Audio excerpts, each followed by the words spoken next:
The rules that have been notified by the tax department today, the most important takeaway is that one needs to have a permanent account number or a PAN to even avail of this compliance window. In fact, also the tax and the penalty which a person will have to pay if they want to declare black money and assets stashed abroad will have to be through a bank account, and which has to have its IFS code as well.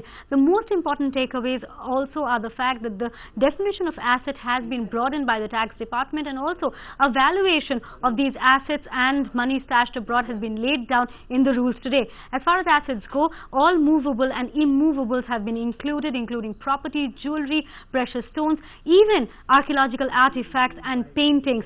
Also, one holding shares and securities in unlisted firms abroad will constitute as assets under that new definition. As far as valuations go, it says that all these will be valued at a fair market price, and also RBI's norms as far as jewelry and gold go will hold.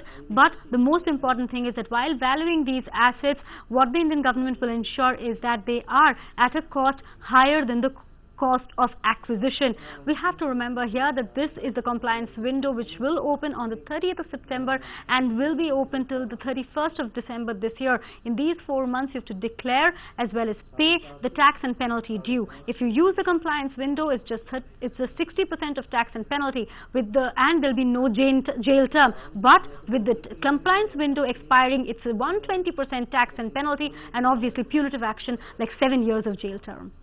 Find us on Facebook at facebook.com/ETNow, and don't forget to click the like button. You can also follow us on Twitter at ETNowLive. To stay updated with all our programming, hit the subscribe button on our YouTube channel by logging on to youtube.com/user/ETNow.